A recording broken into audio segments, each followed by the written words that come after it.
know that moment when your cat finally decides to sit near you, not because you called them, not because you asked, they just chose the same space.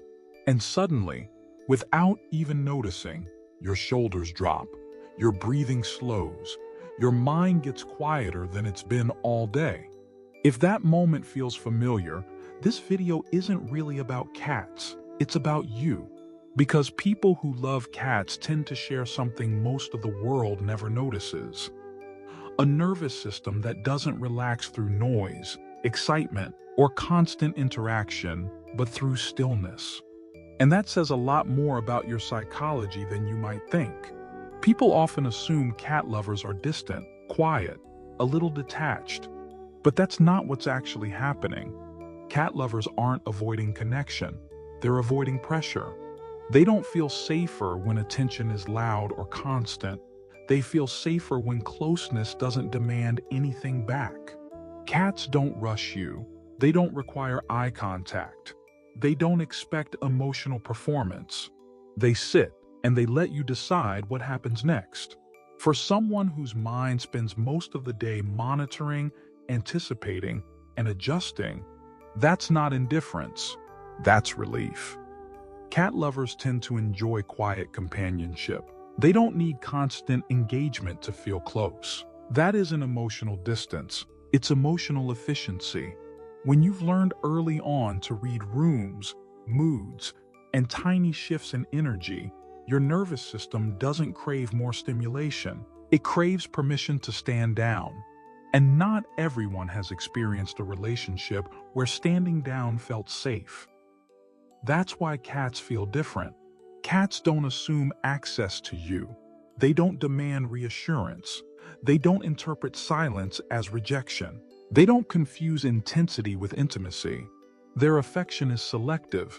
And for people who love cats, that selectiveness feels deeply familiar. Because when affection is offered instead of imposed, it feels more trustworthy. Being chosen feels safer than being needed. Cats also have boundaries, clear ones. They leave when they want, they return when they choose, and they never apologize for either. People who love cats tend to respect that instinctively, not because they're cold, but because they understand what it feels like when boundaries weren't always respected. For them, closeness without consent doesn't feel warm, it feels overwhelming. So they gravitate toward relationships where connection unfolds quietly, where proximity isn't forced, and where leaving doesn't require an explanation. That preference isn't random, it's learned. Some people regulate through movement, energy, and engagement. Their nervous systems calm down when life stays active. Others regulate through predictability, low stimulation, and presence. Cats live in that second world. They don't pull attention outward. They don't fragment focus. They share space without demanding interaction. For someone who's sensitive, observant, or easily overstimulated, that's not boring. That's stabilizing.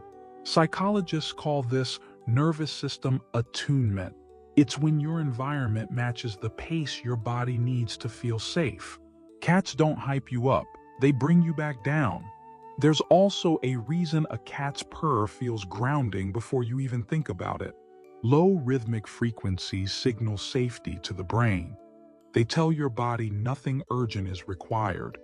Your muscles soften, your breathing deepens, your vigilance eases. This happens before emotion even has a name. For people who spend most of their lives managing emotional environments, soothing, adjusting, holding space, that kind of regulation is rare. A cat doesn't ask you to be anything, it just stays. And your body learns quickly. Yes, research shows cat lovers often score higher in traits like openness and reflection. But it's not because cats make people smarter. It's because deep thinking needs quiet. Creativity, insight, problem solving, they all require uninterrupted mental space. Cats coexist with focus instead of competing for it. They don't pull you out of thought, they sit beside it. That's why so many writers, artists, and thinkers gravitate toward cats, not because cats create intelligence, but because they protect the conditions it needs. People who love cats often carry contradictions: warm but private, loving but selective, independent but deeply bonded, calm in chaos, restless in peace. They don't attach loudly, they attach precisely. They notice subtleties others miss. They feel deeply, just quietly. And sometimes that quiet depth gets mistaken for distance. Here's the part most people never say out loud. Many cat lovers didn't grow up in environments where emotional needs were simple. Closeness came with expectations. Attention came with pressure. Love required monitoring. So they learned something early on. Connection feels safest when it doesn't demand performance. Cats offer that. They allow nurturing without intrusion, care without emotional overload. You don't have to explain yourself to a cat. You don't have to be expressive, upbeat, or constantly available. You just have to be present. So no, loving cats doesn't mean you're distant, antisocial, or disconnected.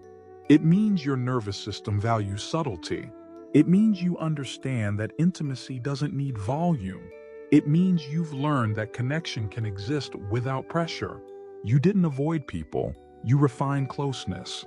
In a world obsessed with being needed, you chose to love something that stays by preference, not dependency. And that choice says more about your emotional intelligence than you've probably ever been told.